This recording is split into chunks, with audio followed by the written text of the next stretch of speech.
tous azimuts. Peuple congolais, il est temps de nous lever, de nous serrer les coudes et d'agir pour défendre notre patrie, notre intégrité territoriale et l'intangibilité de nos frontières. La République démocratique Batela Ekolo, Bendele Koyate.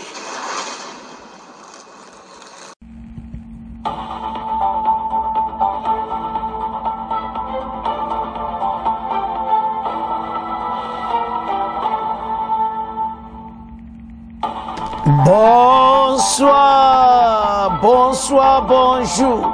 C'est Congo News 24. Bande Konanga, comme toujours avant de commencer notre émission, nous disons merci à Dieu. Nous disons merci à nos chers abonnés et téléspectateurs qui nous suivent partout dans le monde et en RDC. Bande Konanga, soyez les bienvenus. À la une, chers téléspectateurs, bande qu'on va commencer cette émission avec Walikali et puis Epai Wapi Oyo Kaka, le général Nasunju Alobi Boy était toujours libéré Mboka. Makamboza minene bande konangai, la RDC prépare pour libérer les territoires occupés malgré les accords de paix. Alors Tokoyoka général Doma Solo Kitoko. Alors, tous à la connecter, peut-être développant, et puis on va parler. Il y a comment un livre blanc intitulé Crimes graves et massifs commis à l'est de la RDC par les ennemis de la paix, Kagame et ses pantins.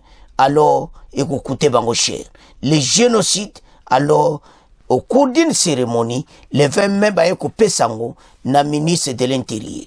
Livre blanc. 119 pages, crime yonso. Kagame na 23 basalaki. Tous à la connecter. Deuxième point chez téléspectateurs. Et Yindi Boyoka l'arrestation de Mutamba pour détournement de 19 millions. Bandeko, Mutamba zana problème sérieux. Détournement de 19 millions. Donc, Ozoyoka, ke makamboze ya kusaganati. Na yebite, donc tozomona keza très sérieux ndeto lobawa caméra yambia maboko mibale alobi azo cédé Mutamba basambisa edo kamere Mutamba salio nini match eza mobulu yalobi mutu nyonso bakoluka ya kopesa eza ya koinda esi eyindi. Alors voilà dossier oyo tozala connecte. Chers téléspectateurs, émission de M. Bandi et committant tout cela ensemble ma solo ya mboka. Bande kotoko banda directement na Oyo Kakana Nord Kivu. Mais avant to yanango parce que ma kamboze ya kusakanate toko banda avec livre blanc. Livre wane zaba crime nyoso Kagame asalaki na l'est. Alors ezako bima polele. Et maintenant eko pesa on a ministre de l'Intérieur. Bato ba créer ba crime le ba koti na Goma. Alors ba page no se bimi. So combien de pages Kagame et ses pantins, ils vont payer ça. Makambo za minene. Alors livre blanc et bimi ba pesier. Parce bandeko ba on ba kanisa ki bato alors que bato ya kor Addis Abeba ou ya koro to benga oya DP aliboso bango et y a un groupe basala oyo baza kolanda ba crime nyonso à l'est. Alors un livre blanc ba yo pesa on soit le ministre de l'Intérieur Chabani pour na ko poursuivre batu nyonso armée rwandaise et Kagame. Toloba ke passe tant ba koti Goma ba boma kina na Bukavu donc kaka na entraîne na bango ya ba documenter yango pour arrêter Kagame et ses pantins. Mais ça veut dire que bateau yo, même à Kambo aussi na États-Unis bateau ba kopikati. Ndenga na zomona boy. Mais bateau si na bangote. Livre documenté précis. Ozomona. Alors ba okanga bango nyonso. Ba on ba kanisa ki ba ko batama. Nzoka de place ko batama ezati. On va les arrêter. Totanga. Alors, bandeko, RDF AFC 123 tabakoti kaka Goma. Alors, tous ces documentaires, les 123 et tout ça, donc, makambu nyonso, eza documenté avec les pantins, oyo, babomaki, batu. Bandeko, eza makamba kosakana te, ils ont tué. Ozomona, entraîné à Goma, et maintenant on a documenté. D'un volume de 119 pages, le livre blanc intitulé Crimes de guerre et massifs commis à la prise de l'occupation de Goma et Bukavu par le RDF 123 de janvier à avril 2025, rédigé par le mécanisme national de suivi de l'accord cadre d'Isabeba MNS, a été officiellement remis au gouvernement par le tranchement du vice-ministre de l'Intérieur, Bandeko Sécurité Jacquemain Chabani, qui a salué un travail rigoureux qui suscite un appel à la conscience collective et à une action urgente. Au cours d'une activité qui s'est déroulée ce mardi 20 mai 2025 au Musée national à Kinshasa, devant les membres du gouvernement et le corps diplomatique accrédité au pays, corps diplomatique nyonso bazalaki. Match Zamobulu au musée de la RDC, le professeur Ntumba Luaba, professeur Ntumba Yohana Luaba Lumu, coordonnateur du MNS, a expliqué que ce document qui s'inscrit en droite ligne de la commémoration des génocostes, génocide commis en RDC pour des raisons économiques. C'est très grande importance, d'autant plus surveiller les pays dans ses plaidoyers internationaux et devant les cours et tribunaux. Ce texte nous permet de faire la traçabilité de nombreux crimes graves commis contre l'humanité. Il est important que les répertorier et les documenter pour pouvoir s'en servir dans nos plaidoyers sur le plan international et devant les cours et tribunaux. La Cour constitutionnelle, la justice et la Cour pénale internationale a déclaré, considérant les 30 années qui ont duré le conflit. Alors, dresser un bilan de plus de 12 millions de morts, directs et indirects, à travers des massacres répétitifs, assassinats ciblés, des activités de la société civile et des droits de l'homme. Makambo Zaminen. Alors, ce qui doit être yangon va y avoir ce livre blanc. Kagame et ses hommes, les AFC 23 Bobomba congolais, les lots, livre bimi. Match Zamobulu. Tout développé. En après, toya, na général, machine azawapi, na walikali. Alors, général, na biso masolo kitoko, beaucoup, tozo ya na poene na walikali. Tout développé na ya Kagame. Bandeko, makambo eza oeza somo. On a documenté de janvier à avril, depuis bakota ki Goma. Nandenge bazako boma. Ah, en tout cas, Kagame. Bandeko, quand je vois tout ceci, hein, ça fait du mal. Do babomi batulukola banyama. Alors, livre Oyo, le professeur Tumba, yemuta koma moto Oyo, ya accord suivi wana yemuta landaka makambo wana nyonso. Ba crime, we sami na mboka na biso à partir ya oya Goma na Bukavu, soko tali. Bandeko za somo. Alors, Chabani a remercié le professeur na grand travail au basali, parce que ba documenter nyonso, nande ba knozo batu n'hôpital. Nande baza ko enlever batu, nande bazo boma, tout bien documenté. Ba cour international ba dossier wane kokota. Ba cour et tribunaux ba dossier wane kokota. Kagame ses hommes, ils vont payer. Yana lo ba eke moun ba panthéon. Ba onku tala Kagame kuta kotika la mwa mukepo. Yena paye. Mais bo ba panthéon ba ko tombola bango. Bango pena ba ko lia pena yo kaka vrembala na ces pays. Akamoza osakana te. Ils ont beaucoup tué des massacres. Alors, et ça la capacité. Comment on a commandé massacre à Boyo Salama? Ça fait mal pour notre pays. Pays où il y a la boïti. On est sa Congolais qui sont tellement pour Namboka. On est sa Mboka d'ailleurs. Bateau nyonso ba déranger Mboka. Ils vont payer d'une manière d'une autre. Maintenant, yo, lève-toi.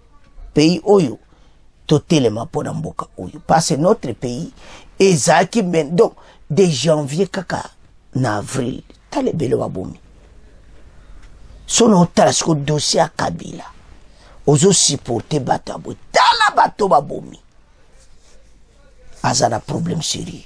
Alors, tout ce qui a mon abino, c'est bien documenté de janvier à avril pour bateau nyonso au basala kimbeba ba okanga bang.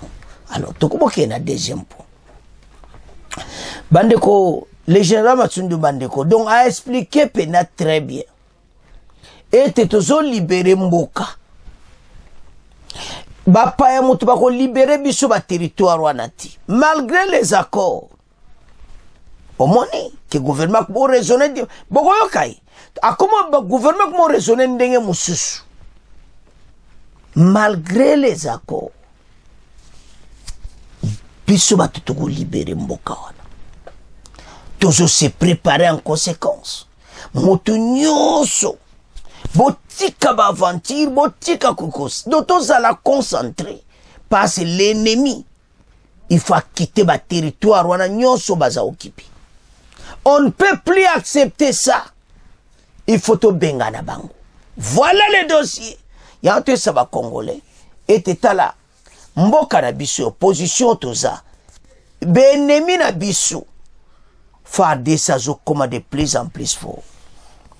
Oui, politique que se passe ndeni. Ba américain ba yebi très bien. Kagame a quitté facilement. Ba yebi là bas. Alors, il faut pas armer côté nabiso. Tout ba arme makasi. Biloba américain ba so pesa biso pour le moment. Ba yebiete c'est la seule façon où yo Kagame kobanga. Pas comme mécanisme soutien. Nos militaires seront au kaka bako formation na ba américaine à l'est. Et Kagame c'est ça. Ya onto yebisa bandeko nyonso. To passer ba moment mo le moso talolobi et de na biso. Ba seki biso armée pola. Kabila na Kagame ba salaki boy. Tant Kabila les pères aïe, ma tata naïe, Rwanda, tout ça, on a tué les pères Kabila. Et Joseph Kabila Koti. Et qu'est-ce qui s'était passé? Babane ko affaiblir l'armée. Babane ko détruire Mboka. Babane ko kido muta bongsa. Banzela kutoa kaka ba farce, ba aventure. Et puis ministre nyon sa zo yiba na marque naïe. Banque centrale kwe kao. Il n'y a même pas. Donc ils ont détruit le pays, planifiant aussi tout le monde qui est armé. Mais Talasiko, armée en Telemi, beaucoup de monde bango, baza en force, ba unité si zaka kokot. Alors toujours tchela bino, général en direct de Walikali, azako expliquer ndeni toko bengana l'ennemi à l'est de la RDC, Tolanda, en direct de Walikali. Azako expliquer clairement de mon achelo bokonaï et pas basodanyos. Tout le monde a koganga, tout le monde a koloba, que en tout cas, il est temps. Parce que bande kota la citation tous anangwa, ils ont aussi un Congolais à comprendre. Alors, pour comprendre, il faut battre le pays, parce que Mboka eko continue boiti. Mboka ekomi donc oyoka kakosakanati. Izo senga Congolais à comprendre. Congolais mona na musika ete EDC changer. Alors tangu ya zoloba bandeko azoloba pone intérêt ya mboka. La oyokaka la position de Masunju. Les FARDC se préparent pour contre-attaque. Alors, voilà, pour préparer et libérer les territoires occupés, contre-attaque général Masunju. Donc, Oyo Kakamasolo Kitoko. Alors, voilà, le général Masunju, menacé, attaqué Batu Oyo, Poété, Bandeko, Tala. Et l'autre Sabina, pays na biso toi menacé mais comme étant oyo toko libérer cette partie à est et zamaka moko très direct alors to landaye bon to avance. Nous avons l'obligation de défendre ce pays jusqu'à libérer la partie occupée par l'ennemi. L'ennemi a occupé une partie du territoire national. Mabele wana jamais tokotika ngo na maboko ya munguna te. Est-ce que bolaningai ezali ba étranger te bao bakoya ko libérer mabele na biso te. Ezali nde biso kaka biso bapaya te. Nous devons rester fidèles et loyaux aux institutions de la République. Nous avons que le seul pays, la seule patrie, l'unique armée et l'unique police nationale congolaise. Donc vous devez être prêts, éviter la distraction, éviter kolangwa, éviter la distraction yandenge na ndenge. Vous devez être prêts à combattre, prêts à répondre à toute tentative d'attaque.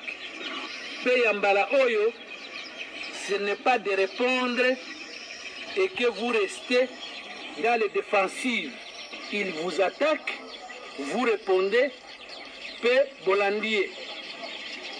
Tina ndenge tokolungolaye nanini. Hey, bandeko, tolandi bisonyo sur le général Masunzu. Sokozotala, au moins oui, Banamboka va comprendre. Malgré les accords, FARDC se prépare pour une contre-attaque. Kakataba meka kakale. Parce que comme vraiment na bibundeli. Ezaya pamba pambati. Pour barrer la route à cet ennemi. Ceux qui boyoki les wazalendo. Bakumo bengana batwana ba territoire. Les wazalendo ba bengana bango. Ba botol diabambo na kisheshi. Nanu ba kore salamité. Tout ça quoi avance. Et la EDC, FARDC s'est préparé na ndinga kosakanati. Parce que ba moni mouvement ennemi. Dans des villes pembeni ya Walikale. Kagame se pantin bako bima. Mbala oyo bako yoka yango. Parce que maintenant Kagame aza coincé. Il n'a même pas le temps de MDF na il sur renfort et simba li sojouti. Parce que Walikale ndeto loba ba compagnie américaine baniko kita. Tant que compagnie américaine babani ko yana mboka na biso. Au moins tike makamo comme très sérieux. Kagame azana position oyo fandi maki abimisa batune le plus tôt possible. La RDC prépare pour une contre-attaque. Tolandi. Alobi bako motako récupérer mboko les armes bapayati ezandibino. Donc, baza penan, il faut bango basa l'effort. Donc, c'est ça. Voilà. Faut basa l'effort. Mboka oye koma libéré. FARDC. Malgré les accords. Totoza mayele. Toza mazobate. Makamwa tuye salama. Kagame a comme bloqué. Armée rwandaise bazo bimaka. Mais bazakaka. Potoye bien, très bien, que akobimisa bango facilement. Il faut une force moko ya moni pena moto. Wana ko pakatamba. Le président rwandais yango ne pas soto zama yele. Nande to simba accord oyo. Parce que et ça s'est posé condition Kagame bimisa na basoda nae. Moni place makamaweza. Parce que biso to signé te to collaborer na ba FDLR. nde ba américain basengaki bande l'accord américain yena mo kitoko. Alors mais FARDC alobi akotala wana te fa se préparer bolandi to sona otala le patriotisme d'abord à général Masunzu, la volonté de ce travail et commander ni akomema jeune oyo pour na ko libérer mboka. Le pays est occupé ndenga lobiana que une partie ya mboka est occupée na bapaya. Moto musuta ko ya kubundela biso ezabino batu ko libérer mboka.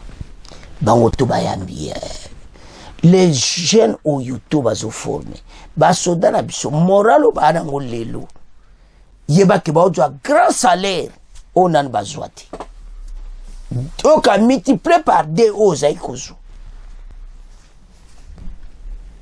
Alors ce qui total ande facha zolenge l'armée ce qui total pe ba menace tozanango yango la RDC de l'avant pour te gagner cet ennemi il n'a plus de place parmi nous.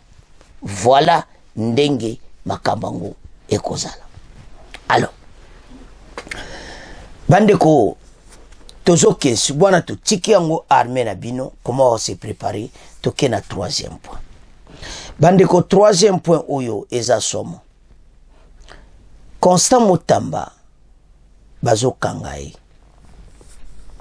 arrestation de Constant Mutamba na lwege mboka na biso na ibite eloko nini etanti soko la nango bio tango bio comprendre que eza réalité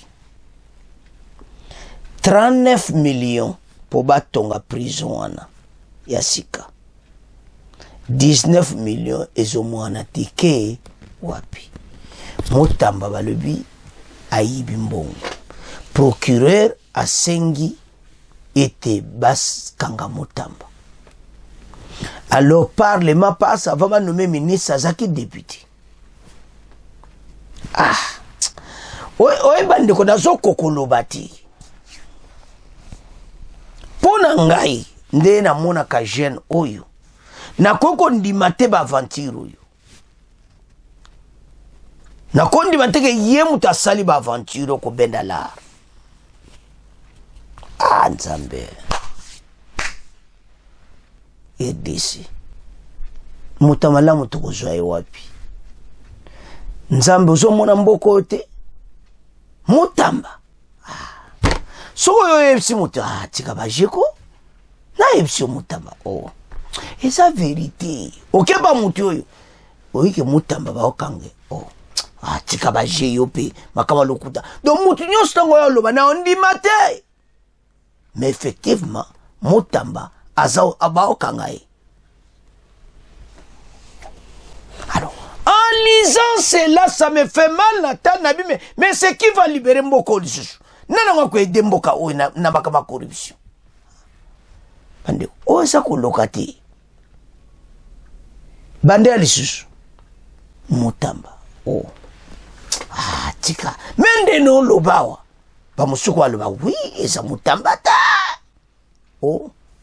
Ezaïe émission bon mon ba vérité Congo News 24 ya kana fake news eh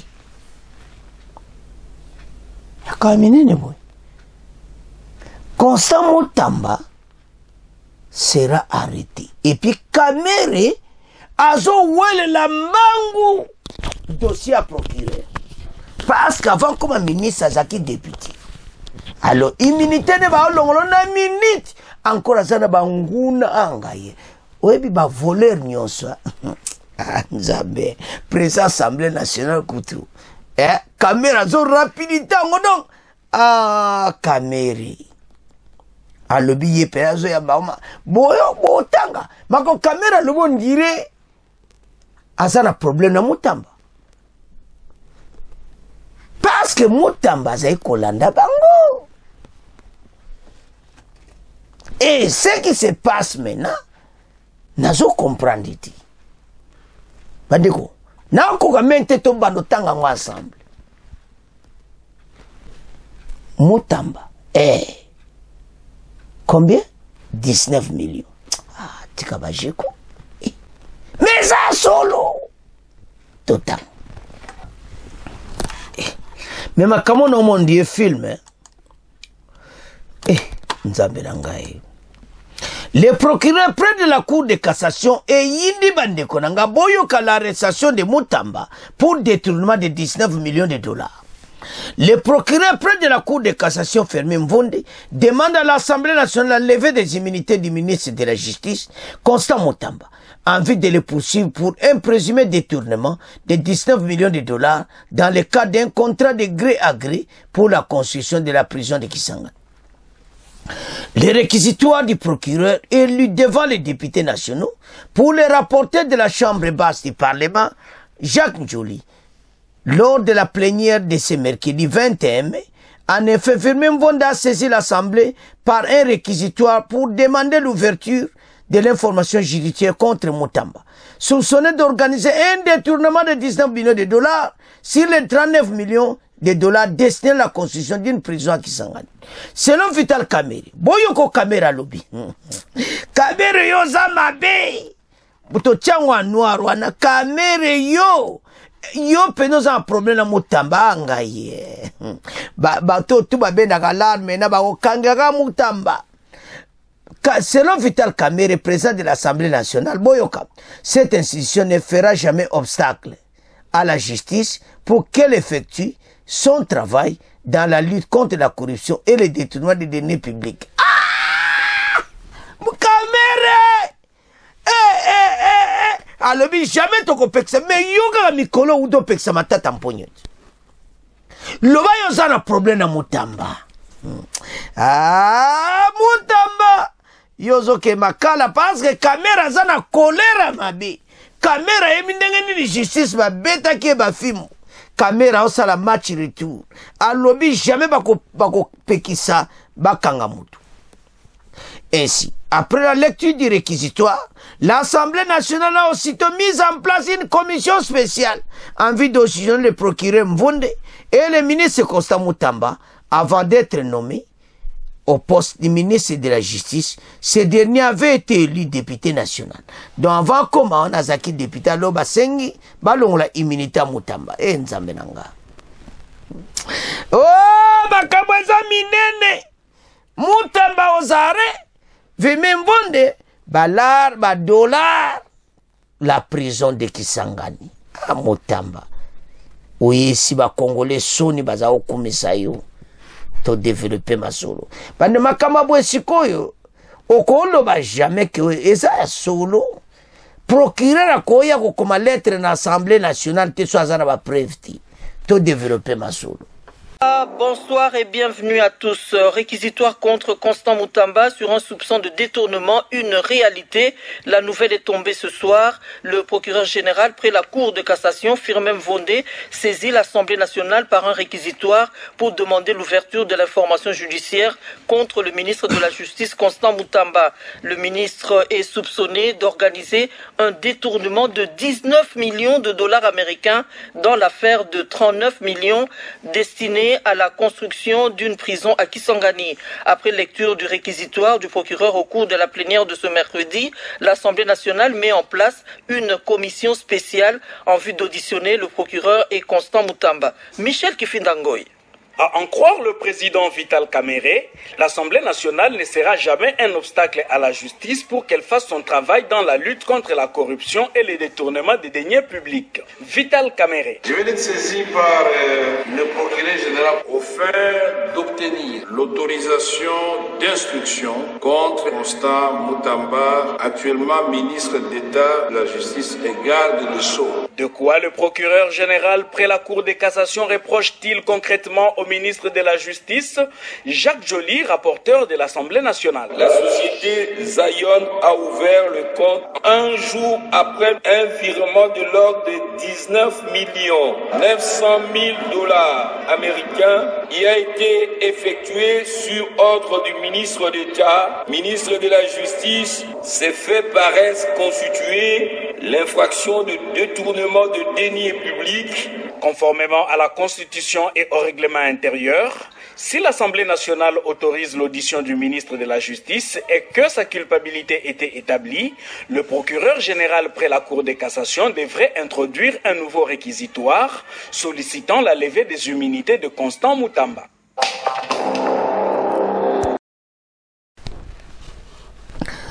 Ah, chers téléspectateurs, nous avons suivi. Alors, quand je regarde cela,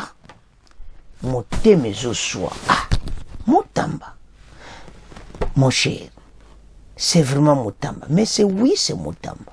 Kaka Constant, Kako Alobakawa, oh. Oh, Outiko, na palais de justice, a penaso tali, a bon, si palais de justice, makamukito comme. Kuna Nzambe. Oh, ministère de la justice, 19 millions, nous t'avons que prison. Oyebi justice na bisoa tellement que ma eu est trop. Mutulu kwa mutamba bazo limo mutamba Nzambe bo makambo Nzambe bo bandi kuna beta na zo salanga pasi moko do ndena zo tala makambo yo.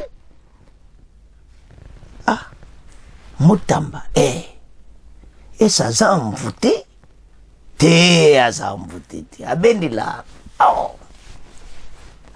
est-ce que, ba conseiller makambo, ba conseiller ah, ba réponse à Zozo. Bandiko tout le monde, ba message, tala Moutamba na bino, Mutambo zo tia batu ba fanatique na yo wapi onga na yo kaka na Kinshasa.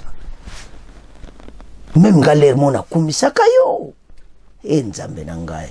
Yango na RDC na zali soso parce que ngai kuti nde na zaso na tali na bime. Andeko. Oh là là.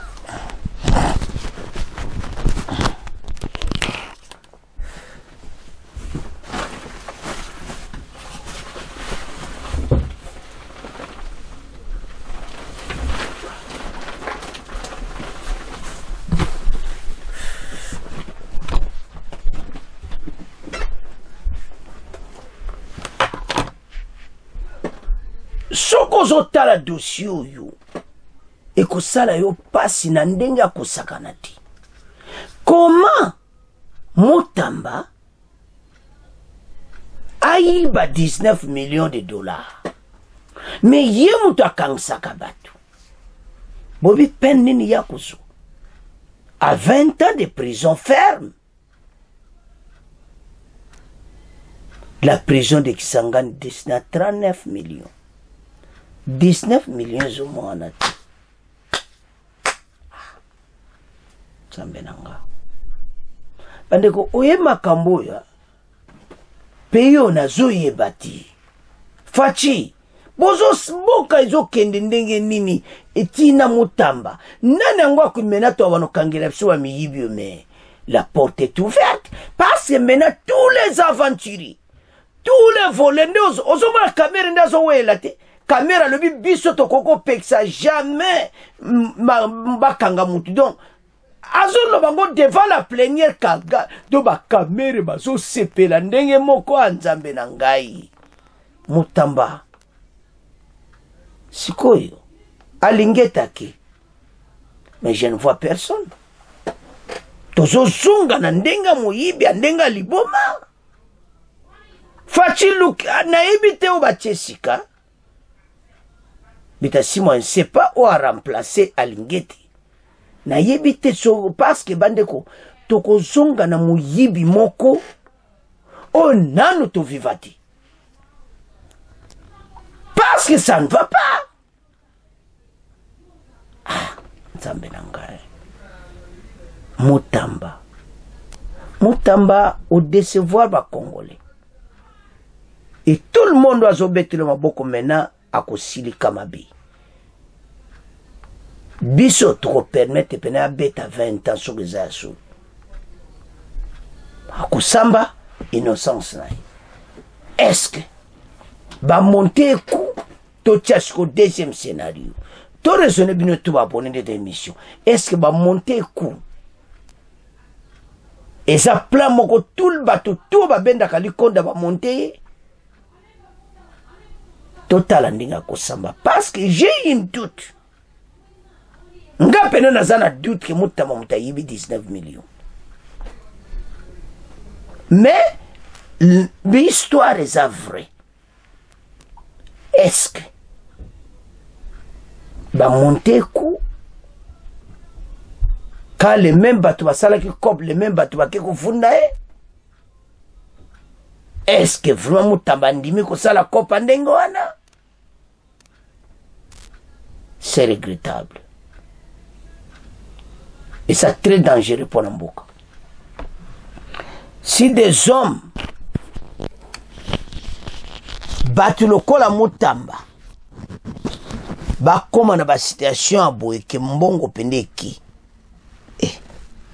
nzambe na ngai bande ko situation za grande bomoni na chilongi na si je ne sais pas comment exprimer situation oyo mutamba 19 millions de dollars et kikabo en tout cas na koka shooter na okate émission na tika ngona bino parce que nazo mona lokola film ndoto mais la vérité mais nazo koka ko bona vérité wana ti parce que na ndena za ko mona mutamba déception totale c'est à ce point comment clôturer mission na biso bon continuer ko s'abonner bon partager au revoir à la prochaine.